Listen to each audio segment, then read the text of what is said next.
मुख्यमंत्री अशोक गहलोत जी, आदरणीय खड़गे साहब, आदरणीय अधीर रंजन चौधरी जी, भारतीय राष्ट्रीय कांग्रेस के तमाम वरिष्ठ आदरणीय नेतागण, सबसे पहले मैं प्रदेश कांग्रेस कमेटी की ओर से, प्रदेश के जन जन की ओर से, प्रदेश के कांग्रेस के कार्यकर्ताओं की ओर से हमारी अध्यक्षा आदरणीय सोनिया गांधी जी का, हमारे नेता राहुल गांधी जी का और आप सबका हार्दिक स्वागत करता हूं, अभिनंदन करता हूं।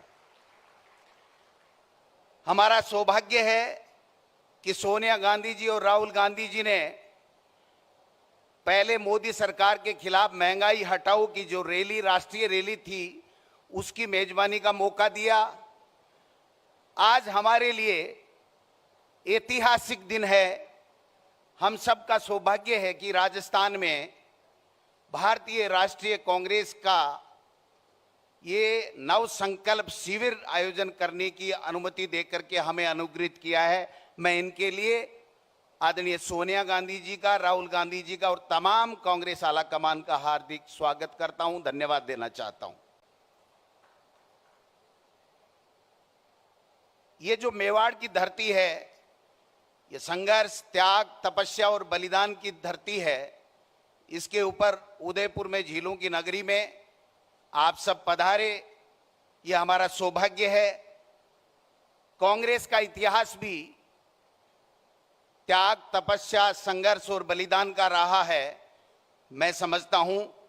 इसलिए ये और ज्यादा प्रासंगिक हो जाता है कि यहाँ के नव संकल्प शिविर से हम जो संकल्प कांग्रेस के नेता और कार्यकर्ता लेकर के जाएंगे, मैं समझता हूं एक नई ऊर्जा का संचार होगा और हम वो संघर्ष उन ताकतों के खिलाफ निडरता के साथ में, जिन ताकतों ने आज देश में सामाजिक समरसता और धर्मनिरपेक्षता का गला घोंट रखा है, हमारे नेता राहुल गांधी जी जिस निडरता के साथ में, जिस बेबाकी के साथ में जो उनका संघर्ष है, हम सब कांग्रेस के लोगों के लिए प्रेरणास्पद है। आदरणीय सोनिया गांधी जी की त्याग की जो प्रेरणा है हम सब के कांग्रेस के लोगों में, इससे बढ़िया कोई उदाहरण इस देश में नहीं मिल सकता जो सोनिया गांधी जी के त्याग का उदाहरण हमारे कांग्रेस के लोगों के लिए है। मैं ज्यादा लंबी चौड़ी बात नहीं करूंगा। जो संघर्ष राहुल गांधी जी जिस निडरता के साथ में कर रहे हैं, हमारे लिए गर्व की बात है और गर्व से हमारे कांग्रेस के लोगों का सीना चौड़ा होता है। आज हमें संकल्प लेना है कि ऐसी ताकतें इस देश में सत्ता पे काबिज हो गई जो छद्म राष्ट्रवाद, संकीर्ण राष्ट्रवाद के आधार के ऊपर जो कांग्रेस का डीएनए था, सामाजिक समरसता और धर्मनिरपेक्षता, उसका गला घोंटने जा रही हैं। इस छद्म राष्ट्रवाद के आधार के ऊपर वो सामाजिक समरसता का जो ताना बाना कांग्रेस ने सैकड़ों सालों से बुन के रखा है, उस भाईचारे को समाप्त करने के ऊपर तुले हुए हैं। मैं कहना चाहता हूं कि राहुल गांधी जी जिस प्रकार से मोदी जी और मोदी जी की सरकार को घेरने का काम करते हैं, जब राहुल गांधी जी बोलते हैं तो कांग्रेस के तमाम कार्यकर्ताओं, नेताओं को खून खौल उठता है कि हां, ये हमारा नेता है, जिस बेबाकी के साथ में, जिस निडरता के साथ में कहता है।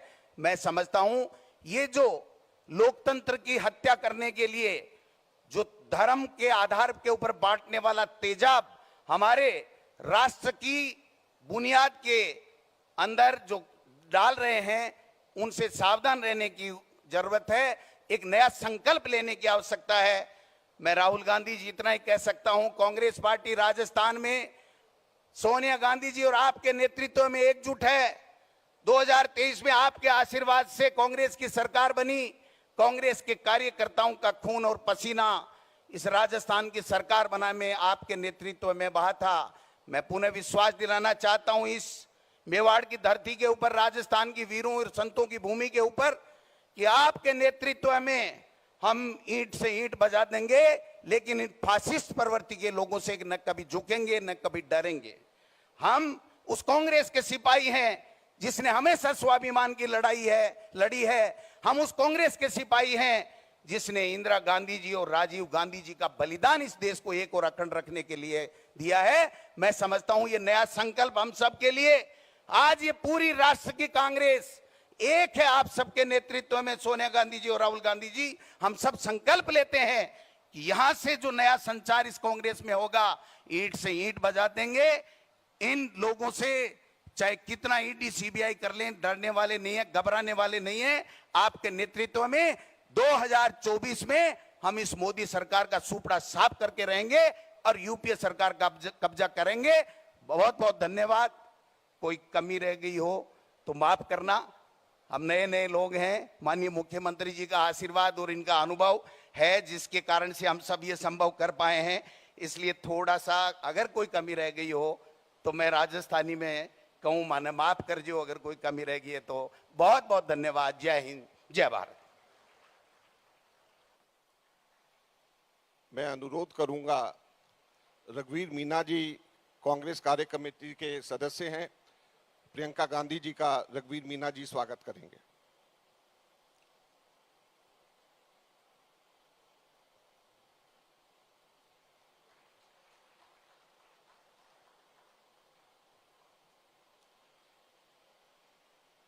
मैं अनुरोध करूंगा श्री अशोक गहलोत जी को कि आएं और हम सब लोगों को संबोधित करें।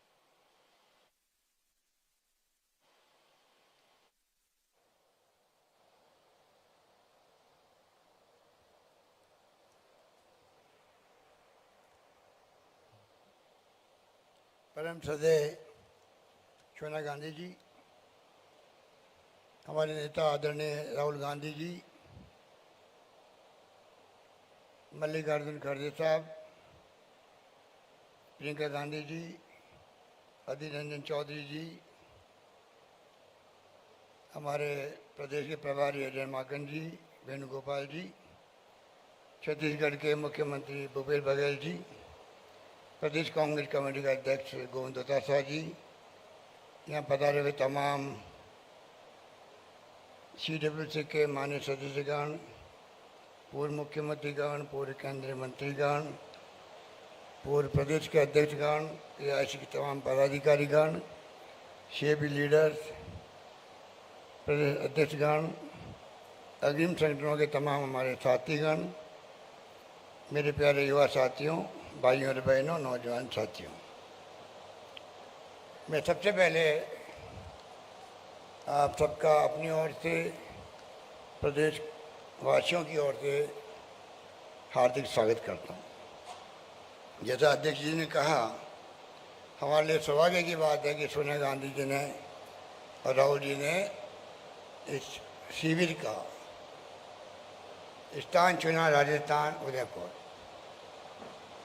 मैं समझ सकता हूँ कि आप सबका आना हमारे लिए सौभाग्य की बात है।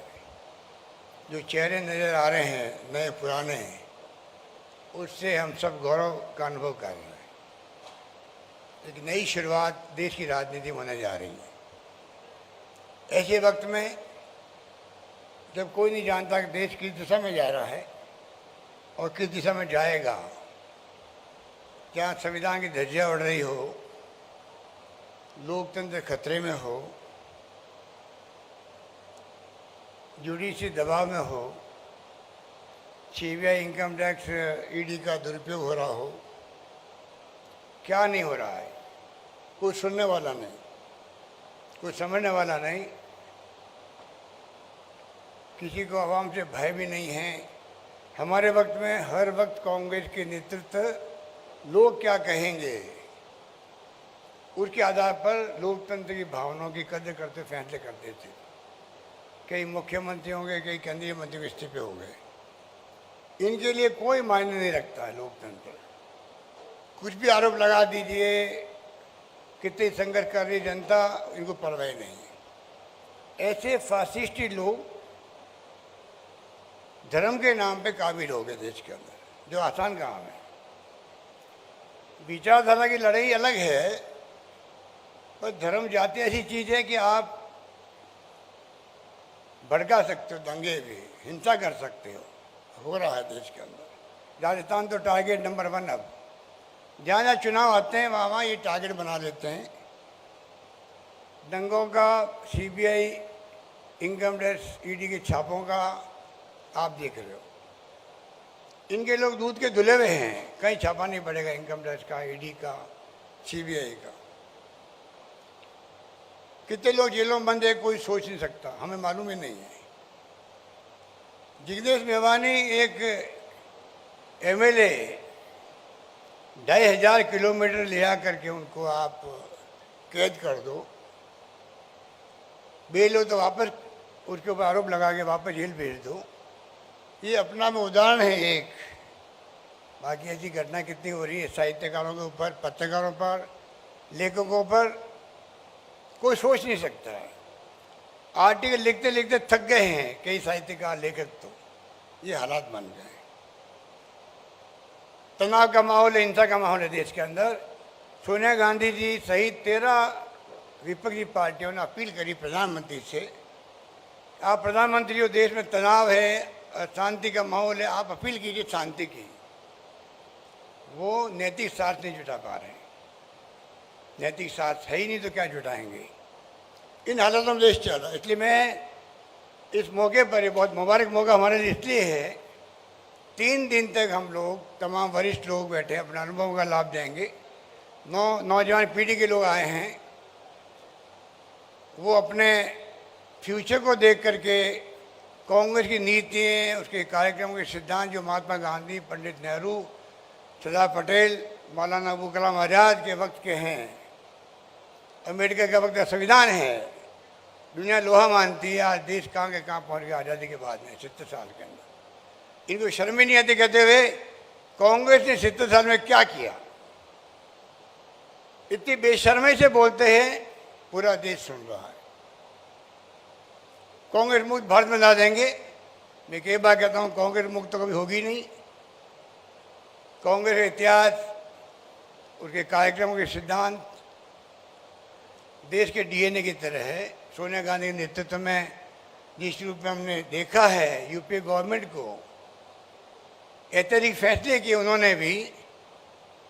पहली बार अधिकार दिया गया लोकसभा के कानून बना करके, चाहे सूचना का हो, चाहे नरेगा का हो, चाहे फूड सिक्योरिटी का हो, चाहे एजुकेशन का हो, इतिहास में दर्ज है। हमारी खाली कमजोरी है कि हम काम करते हैं, मार्केटिंग नहीं करते हैं। और ये इतने झूठे फरेबी लोग हैं, काम कुछ नहीं करते हैं। कभी गुजरात मॉडल की बात कर लेते हैं। ये आरएसएस और बीजेपी के जो फासिस्ट तत्व हैं, इनका काम यही है। इसलिए मैं लंबी बात नहीं करता हुआ, मैं मुबारक मौके पर सोनिया जी का, राहुल जी का, आप सबका मैं हार्दिक स्वागत करता हूँ। मुझे उम्मीद है कि 3 दिन तक गहराई के साथ में, काफ़ी टाइम दिया गया डिस्कशन का, हम बैठेंगे, बातचीत करेंगे और जो फैसले होंगे वो हम सब के लिए एक नए संकल्प के साथ में हम आगे बढ़ेंगे और तमाम कार्यकर्ताओं तक बात पहुंचाएंगे, तमाम देश की जनता तक, जनमानस तक हमारी भावना क्या है वो पहुंचाने में हम लोग कामयाब होंगे। यही बात करता मैं अपनी बात समाप्त करता हूं। धन्यवाद। जय हिंद। धन्यवाद।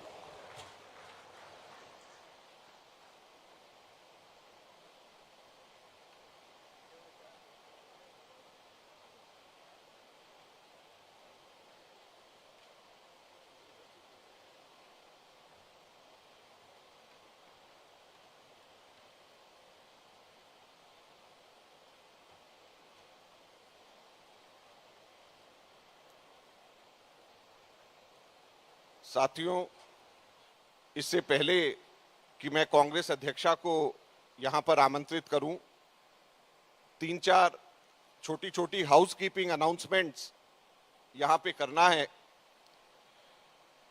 एक तो जैसे मैंने शुरू में कहा कि 3 बजे और आप लोगों को जो कार्यक्रम भी बांटा गया है, 3 बजे यहां से हम लोगों के सब्जेक्ट स्पेसिफिक मीटिंग शुरू हो जाएंगी। और आप सभी साथियों से अनुरोध है कि आप लोगों के जो सब्जेक्ट्स जिस को अलॉट करे गए हैं, वही सब्जेक्ट्स की आप लोगों को उसी मीटिंग हॉल के अंदर जाना है। और साथ साथ में मोबाइल फोन को बाहर रखने के लिए व्यवस्था करी गई है। तो मीटिंग से पहले कृपया मोबाइल फोन्स अपने आप लोग सब लोग बाहर रखें। मोबाइल फोन्स आप सबके सब लोग बाहर रखें। और रात का डिनर 8 बजे अरावली लॉन्च के अंदर होगा और आप लोग समय के ऊपर अपना कार्यक्रम खत्म करके अरावली लॉन्च में डिनर 8 बजे और एक बहुत अच्छा शानदार कल्चरल प्रोग्राम भी राजस्थान के तरफ से रखा गया है। और आखिरी बात यह है कि कोई भी डेलीगेट के अलावा यहां पर इस परिसर के अंदर कोई व्यक्ति ना रहे। स्टाफ भी या और जो दूसरे साथी यहां पर हैं उन सब लोगों से अनुरोध है कि सब लोगों के लिए और व्यवस्था इस कॉम्प्लेक्स के बाहर रखी गई है, वहां पर जाकर के आप लोग वहां पर बैठ सकते हैं। So I would like to repeat all the 5 points in English now. First of all, soon after this meeting is over, from 3 p.m. onwards, group discussions will start, and all of you are requested to go to your respective group meetings only. Everyone has been allocated a specific group. Please stick to your own group which you represent. Another important thing is, we request you to keep your mobile phones outside the meeting rooms. Lockers have been provided with lock and key facility, and you can keep your mobile phones inside the lockers and lock it. Dinner would be at 8 p.m. at Aravali Lawns, and before the dinner a small cultural program is being presented over there, so we request you to be present on time at 8 p.m. for the cultural program and the dinner. And the last request is, only delegates are requested to stay in this complex. Non-delegates, including the staff, is requested to kindly go out. There's enough arrangement in this hotel complex only, so you can sit there and relax. This entire place is only for the delegates. तो मैं अब अनुरोध करना चाहूँगा हमारे कांग्रेस की अध्यक्षा को कि वो आए, हमें संबोधित करें और इस ऐतिहासिक नव संकल्प शिविर में हम लोगों को मार्गदर्शन दें।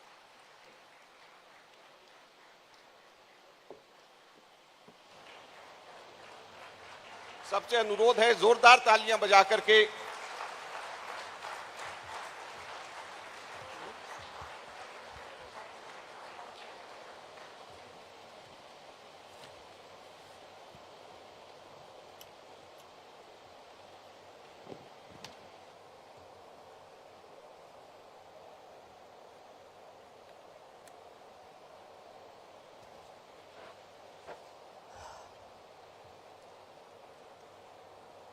members of the CWC, Ashok Gehlot, Govind Singh Dotasara ji, friends and colleagues who have come from different parts of the country, I would like to add my welcome to you too. इसको थोड़ा पीछे करना।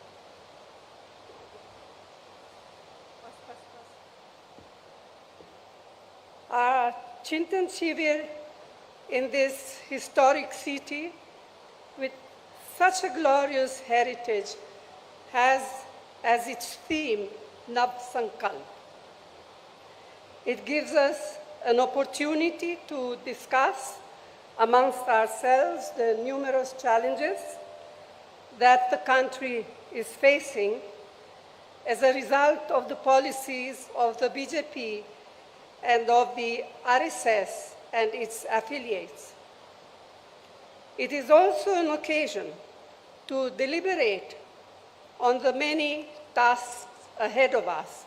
So it is both a Chintan about national issues and a meaningful Atma Chintan about our party organization.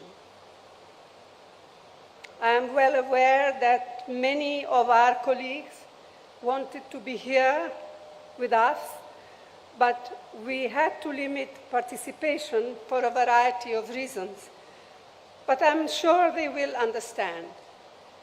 And not being here does not in any way devalue the role they are playing in our organization. Friends, by now it has become abundantly and most painfully clear what Prime Minister Modi and his colleagues really mean by their frequently repeated slogan, maximum governance, minimum government. It means keeping the country in a state of permanent polarization, compelling people to live in a constant state of fear and insecurity.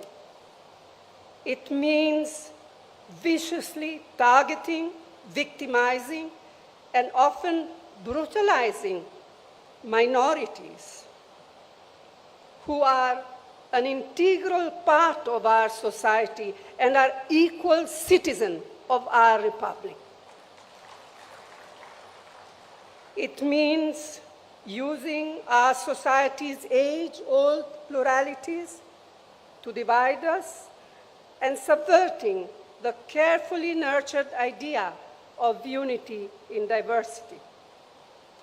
It means threatening and intimidating political opponents, maligning their reputation, jailing them on flimsy pretext, misusing investigative agencies against them. It means eroding the independence and professionalism of all institutions of democracy. It means the wholesale reinvention of history, the constant denigration of our leaders, especially Jawaharlal Nehru, and the systematic moves to distort, deny, and destroy their contributions, their achievements, and their sacrifices. It means glorifying the killers of Mahatma Gandhi and their ideologues.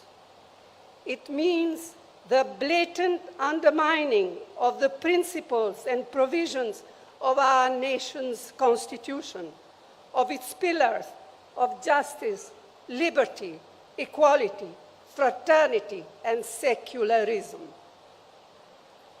It means turning a blind eye to continued atrocities across the country on weaker sections, especially Dalits, Adivasis, and women.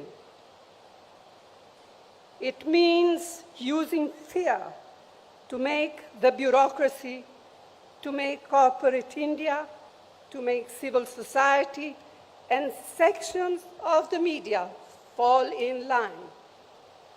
It means more empty slogans, diversionary tactics, and utter silence on the part of an ever so eloquent Prime Minister when the healing touch is most needed.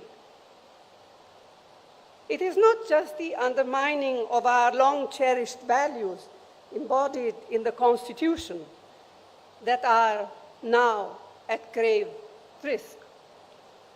The fires of hatred and discord that are being ignited have taken a heavy toll on on their lives.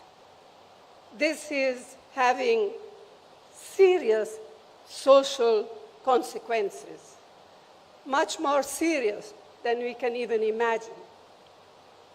The vast majority of Indians want to live in an atmosphere of peace, of amity and harmony.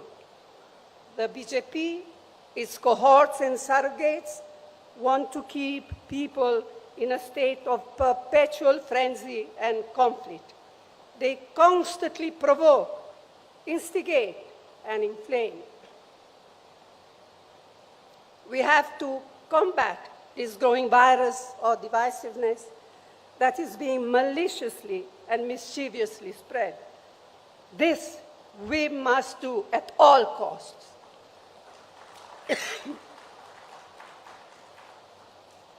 It is imperative to sustain high economic growth, to provide adequate employment opportunities for the youth. We must generate revenues needed for the welfare programs and improve the standard of living. But the worsening environment on social illiberalism and bigotry shakes the very foundation of economic growth. Starting with the disastrous demonetization on November 2016, the economy has been at a steep downslide. A large majority of MSMEs have been crippled. Unemployment has risen alarmingly, and for the first time, it appears that vast numbers of people have simply given up hope of finding jobs. Whatever support the central government has been able to provide in the past 2 years to people has been on account of most of the UPA programs, and to name just two of them, the Mahatma Gandhi Narega, the employment scheme, and the national food security. The sheer tenacity of farmers and their organization compelled the Modi government to repeal the 3 black laws. The Congress party stood by them steadfastly throughout their long struggle, both within Parliament and outside. But the promises made by the Prime Minister to the farmers when they withdrew their agitation have yet to be fulfilled. Meanwhile, it looks as if procurement of wheat this year will fall steeply, threatening the very foundations of our national security, food security program. Prices of essential items of mass consumption, like cooking gas, cooking oil, pulses, vegetables, fertilizers, petrol, and diesel, continue their upward march, placing an intolerable burden on crores of families. Public sector companies built up with such careful planning with economic and social objectives in mind by earlier Congress government are now being privatized with a vengeance and to a chosen few. This will have disastrous consequences. Among other things, this means that one avenue for assured employment for scheduled castes and scheduled tribe will get totally closed. अब मैं कुछ बातें हिंदी में कहना चाहूँगी। तो साथियों, हमारे इस महान और सशक्त संगठन से समय समय पर अपने लचीलेपन को दर्शाने की उम्मीद की जाती रही है, और हर बार हमारे संगठन ने असरदार तरीके से अपनी प्रतिक्रिया दर्शाई है। एक बार फिर हमसे यह उम्मीद की जा रही है कि हम अपना साहस, हौसला और समर्पण की भावना का परिचय दें। लेकिन आज जो हमारे संगठन के सामने परिस्थितियां उत्पन्न हुई है, वे अभूतपूर्व है। असाधारण परिस्थितियों का मुकाबला असाधारण तरीके से ही किया जा सकता है, इस बात के प्रति मैं पूरी सचेत हूँ। हर संगठन को न केवल जीवित रहने के लिए बल्कि बढ़ने के लिए भी समय समय पर अपने अंदर परिवर्तन लाने होते हैं। हमें सुधारों की सख्त ज़रूरत है। रणनीति में बदलाव, ढांचागत सुधार और रोज़ाना काम करने के तरीके में परिवर्तन। एक तरह से यह सबसे बुनियादी मुद्दा है, लेकिन मैं ये भी जोर देकर कहना चाहती हूँ कि हमारा पुनरुत्थान सिर्फ विशाल सामूहिक प्रयासों से ही हो पाएगा, और वो विशाल सामूहिक प्रयास ना टाले जा सकते हैं, न ही टाले जाएंगे। यह शिविर इस लंबे सफर में एक प्रभावशाली कदम है। हमारे लंबे और सुनहरे इतिहास में आज एक ऐसा समय आया है जब हमें अपनी निजी आकांक्षाओं को संगठन के हितों के अधीन रखना होगा। पार्टी ने हम सभी को बहुत कुछ दिया है। अब समय है कर्ज उतारने का।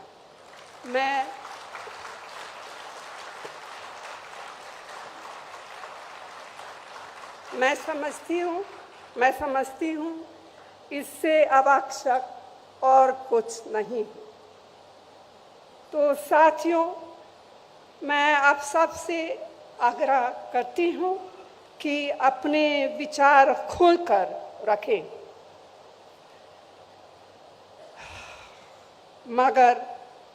मगर बाहर सिर्फ एक ही संदेश जाना चाहिए: संगठन की मजबूती, दृढ़ निश्चय और एकता का संदेश। यह निश्चय बरकरार रखना होगा। हाल में मिली नाकामयाबियों से हम बेखबर नहीं हैं, ना ही हम बेखबर है उस संघर्ष से या उस संघर्ष की कठिनाइयों से जिसे हमें करना है और जीतना है। लोगों की हमसे जो उम्मीदें हैं उनसे हम अनजान नहीं हैं। व्यक्तिगत और सामूहिक रूप से यह प्रण लेने के लिए हम एकत्रित हुए हैं। हम देश की राजनीति में अपनी पार्टी को फिर से उसी भूमिका में लाएंगे जो भूमिका पार्टी ने सदैव निभाई है, और जिस भूमिका की उम्मीद इन बिगड़ते हुए हालातों में देश की जनता हमसे करती है। हम यहाँ पूरी विनम्रता के साथ आत्मा निरीक्षण तो कर रहे हैं, लेकिन आज हम तय करें कि जब हम यहाँ से निकलेंगे तो हम एक नए आत्मविश्वास, एक नई ऊर्जा के साथ और एक नई प्रतिबद्धता से प्रेरित होकर निकलेंगे। आप सबको बहुत बहुत धन्यवाद। जय हिंद।